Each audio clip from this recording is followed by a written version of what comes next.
Ibarat kaset rusak, Kadrun punya isu tahunan yang terus diulang-ulang.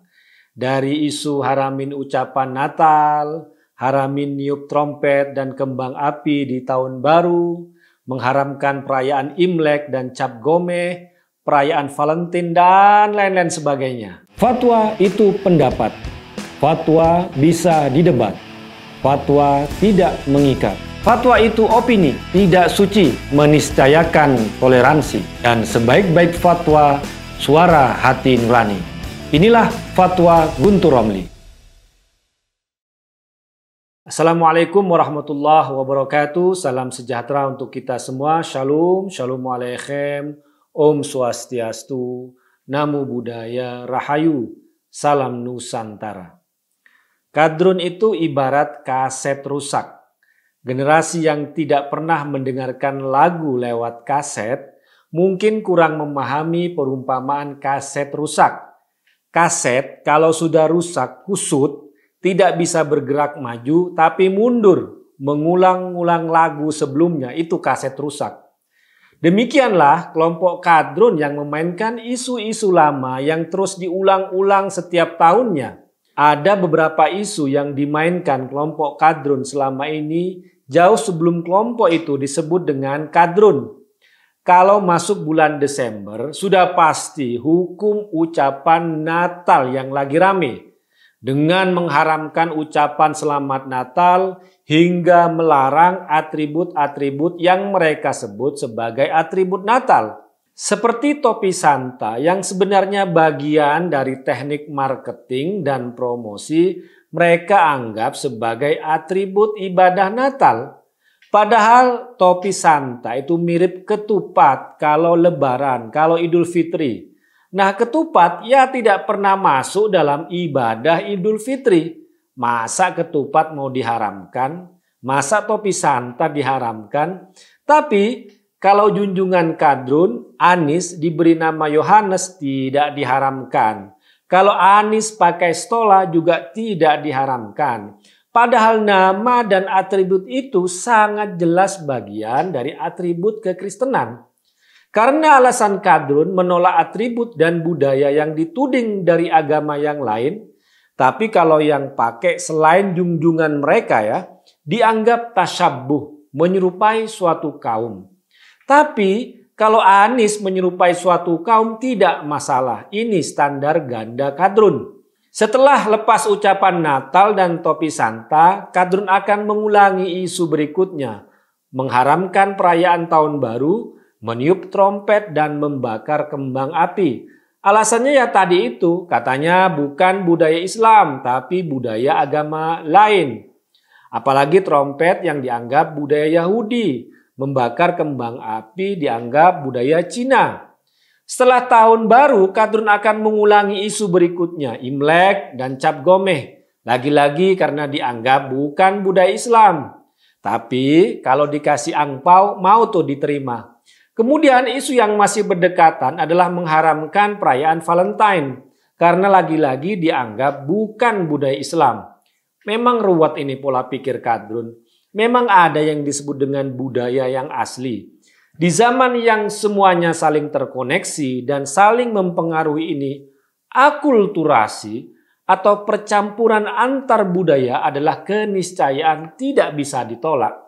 Masalahnya tinggal apakah kita bisa mengisi dengan hal-hal yang positif, mampu memaknai pemaknaan yang baru dan kreatif, di situ masalahnya. Momen-momen budaya yang beragam adalah sarana untuk ta'aruf, saling kenal mengenal. Misalnya terhadap budaya Imlek, budaya Cap Gomeh, ini juga bagian dari toleransi terhadap budaya yang lain. Niup trompet atau bakar kembang api kan bagian dari kegembiraan. Asal tidak berlebihan dan mempertimbangkan kesehatan.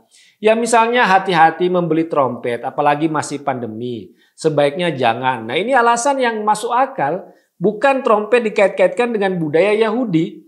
Tapi perlu diingat ada momen-momen tertentu. Banyak pihak termasuk pihak-pihak kecil yang ketiban rezeki. Baik karena jualan atau memberikan layanan jasa di momen-momen ini.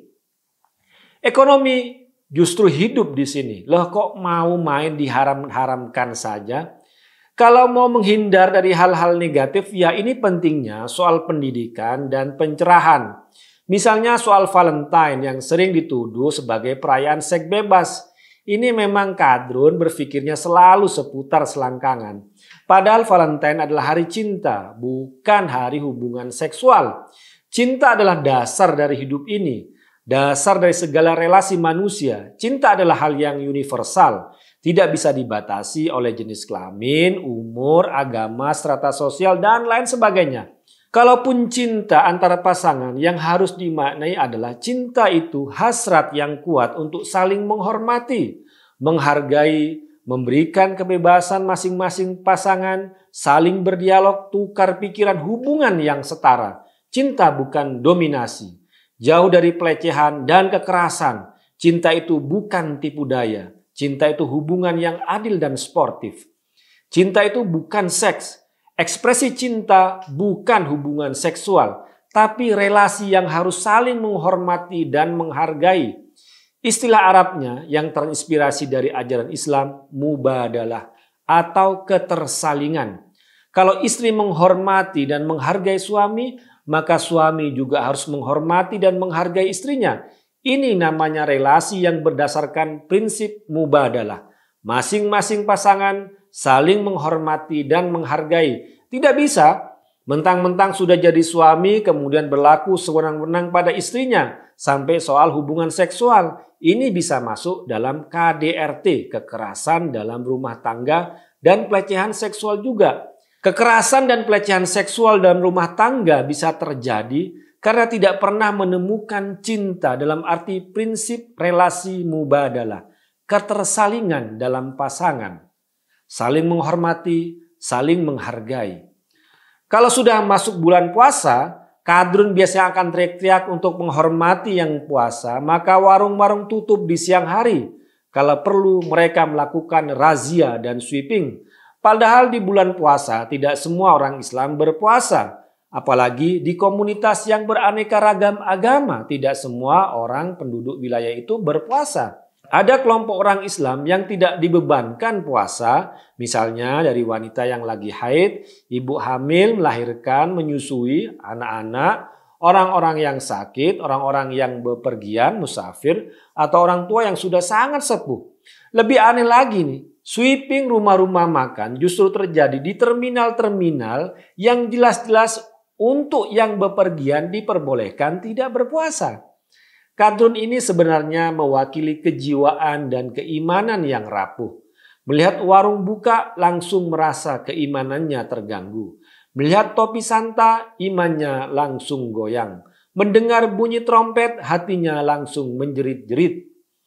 Nah kalau sudah bulan September kadrun akan menaikkan isu PKI. Padahal nggak jelas siapa orang PKI itu, di mana alamat kantornya. Pokoknya kalau sudah bulan September, PKI itu bangkit bagi kadrun.